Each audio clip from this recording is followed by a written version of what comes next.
কোনো সরকারি শিক্ষা এবং স্বাস্থ্য এই দুটোর মধ্যে পর্যাপ্ত বিনিয়োগ করে নাই। না করার কারণে আজকে কিন্তু হিউম্যান ক্যাপিটাল আমরা তৈরি করতে পারছি না। হিউম্যান ক্যাপিটাল মানে মানব পুঁজি, পৃথিবীর অন্যান্য দেশগুলো, চায়না, অন্যান্য আদার দেশগুলো, মালয়েশিয়া, তারা যেভাবে হিউম্যান থাইল্যান্ড হিউম্যান ক্যাপিটাল তৈরি করেছে মানব পুঁজি, আমি দেখতে পাচ্ছি না মানব পুঁজি আমি তৈরি করতে পারছি না।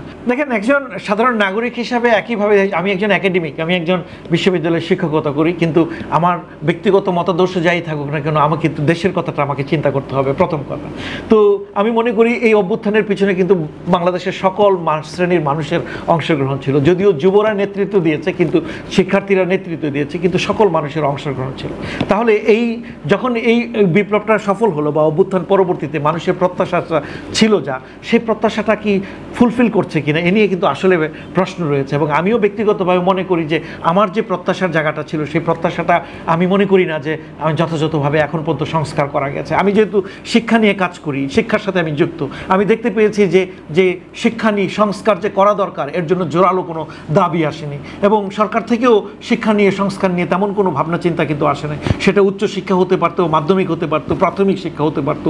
এবং ওই জায়গাগুলোতে যে এই গত 16 বছরে যে সংক্রান্ত বিষয় ঘটেছে বা অতীতে যে ধরনের সমস্যাগুলো তৈরি হয়েছে সেগুলোকে চিহ্নিত করা, আপনারা সবাই আমরা জানি কম বেশি, কিন্তু তারপরও সুনির্দিষ্টভাবে চিহ্নিত করে যদি কর্মকৌশল নেওয়া যেতে পারতো, সেটি হয়তো একটা কাঙ্ক্ষিত একটা এক্সপেকটেশন, প্রত্যাশার জায়গা ছিল। এটা আমি একজন নাগরিক হিসেবে আমার জায়গা থেকে বলছি। কিন্তু আমি যদি সাধারণ মানুষের জায়গা থেকে বলি যে হ্যাঁ, যে জব তৈরি হয়েছে কিনা পর্যাপ্ত, আমি দেখতে পাচ্ছি পর্যাপ্ত জব এখনও 1 বছরও করা সম্ভব হয়নি। আমি কাঙ্ক্ষিত মাত্রায় বিনিয়োগ আনতে পারিনি। দেখে যে প্রত্যাশা ছিল যে এখানে প্রচুর পরিমাণে জব তৈরি করতে হবে, কারণ ইয়থ আনএমপ্লয়মেন্ট রেট এখনও বেশি।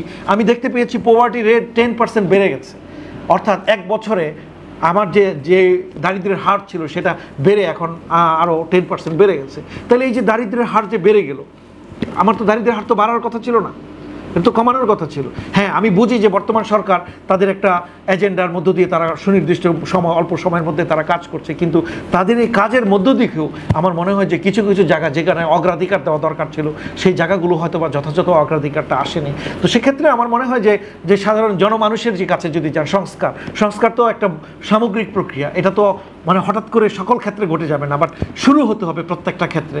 শিক্ষাক্ষেত্রে সংস্কার, স্বাস্থ্যক্ষেত্রে সংস্কার, প্রত্যেকটা ক্ষেত্রে, প্রশাসনের ক্ষেত্রে সংস্কার, যে আলোচনা আপনাকে বলছিলাম নীতি কৌশলের যে সংস্কার যে দরকার, এগুলো তো অবশ্যই দরকার রয়েছে। এবং জনমানুষের প্রত্যাশা রয়েছে যে মানুষ ফাংশনিং কাজ করবে। আপনার পুলিশ ধরেন একটা, এই জায়গায় তারা ফাংশনিং ঠিক মতো করবে, অপরাধ কমবে, এবং এখানে মানুষের মানে মব জাস্টিস এখানে হবে না বা এই ধরনের জায়গা, ওইটাই তো প্রত্যাশিত। কিন্তু আমরা দেখতে পেয়েছি এই জিনিসগুলো ঘটেছে।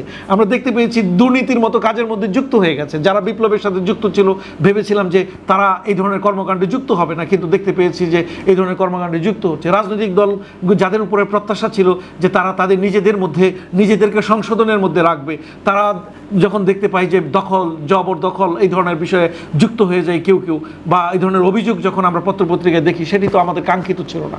আমাদের কাঙ্ক্ষিত ছিল যে মানুষকে হ্যাপি দেখতে হবে, সুখী দেখতে হবে। মানুষ বিপ্লব চেয়েছে, মানে এই অভ্যুত্থানের পরবর্তীতে মানুষ চেয়েছে আমরা একটা সুন্দর সমাজ নির্মাণ করব। এখানে অবশ্যই আমাদের মধ্যে এক ধরনের ভালোবাসা বোধ, শ্রদ্ধাবোধ থাকবে। তো এখন সেই জায়গাগুলোর মধ্যে পারস্পরিক আস্থা থাকবে। তারপরও আমি বলবো যে বর্তমান অন্তর্বর্তী সরকার তাদের মতো করে চেষ্টা করছেন, এমন প্রত্যাশা এবং প্রাপ্তি এই দুইয়ের মধ্যে তো ব্যবধান থাকে। এই ব্যবধানটাকে যত কমানো যায় সেটি হওয়া উচিত মুখ্য। এবং এই মন্ত্রী পরিষদ বা আমি বলবো যে উপদেষ্টা পরিষদে যারা আছে তাদের মনে হয় আরও বেশি দায়িত্বশীল ভূমিকা পালন করা দরকার ছিল, আমার যেটা মনে হয়। এবং রাজনৈতিক দলগুলোরও আমি মনে করি তাদের এত সময় ব্যয় করার কোনো দরকার ছিল না। এই যে ঐক্যমতের এই কমিশন যত সময় ব্যয় করেছি আমরা, হ্যাঁ আলোচনা অবশ্যই দরকার, নো ডাউট, ডিসকাশন করতেই হবে, কিন্তু আমার মনে হয় যে সুনির্দিষ্ট কতগুলো পরিসরে আমার মনে হয় যে আমাদের মানে এই জায়গাটায় মানে থাকা উচিত ছিল। আর আগেই আমরা এই জিনিসগুলো করতে পারতাম। আমার প্রশ্ন হচ্ছে আমি উন্নয়নকে দেখব কিভাবে? আমি দেখব আমার গুণগত শিক্ষা আমি নিশ্চিত করতে পারছি না, আমি শিক্ষক হিসাবে পর্যাপ্ত আমার গবেষণায় পর্যাপ্ত আমার বরাদ্দ আসছে কিনা, আমি দেখবো যে আমি আমার দায়িত্বটা সঠিকভাবে পালন করতে পারছি কিনা, আমি দেখবো আমার শিক্ষার্থী যে তার জীবনের গুণগত মান উন্নয়ন হচ্ছে কিনা, তার সরকার পর্যাপ্ত বাজেট দিয়েছে কিনা। আমি দেখতে পেয়েছি, আমি দেখি সরকার হয়তো সক্ষমতা নাই, তার জন্য করে নাই।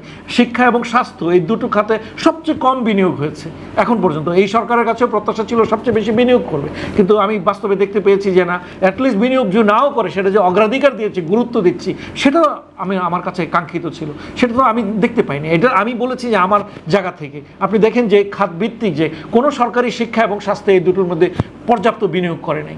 না করার কারণে আজকে কিন্তু হিউম্যান ক্যাপিটাল আমরা তৈরি করতে পারছি না। হিউম্যান ক্যাপিটাল মানে মানব পুঁজি, পৃথিবীর অন্যান্য দেশগুলো, চায়না, অন্যান্য আদার দেশগুলো, মালয়েশিয়া, তারা যেভাবে হিউম্যান থাইল্যান্ড হিউম্যান ক্যাপিটাল তৈরি করেছে মানব পুঁজি, আমি দেখতে পাচ্ছি না মানব পুঁজি আমি তৈরি করতে পারছি না। এবং এই জায়গা থেকে একজন ডেমোগ্রাফার এবং একজন জনবিজ্ঞানী হিসাবে আমার চিন্তা হচ্ছে যে এই মানুষগুলোকে কীভাবে আমি রিসোর্সফুল মানুষ হিসেবে তৈরি করব, তারা উন্নয়নে ভূমিকা রাখবে। তো সেই জায়গা থেকে যে পরিমাণ সংস্কার হওয়া দরকার ছিল সেখানে আমি দেখতে পাই না।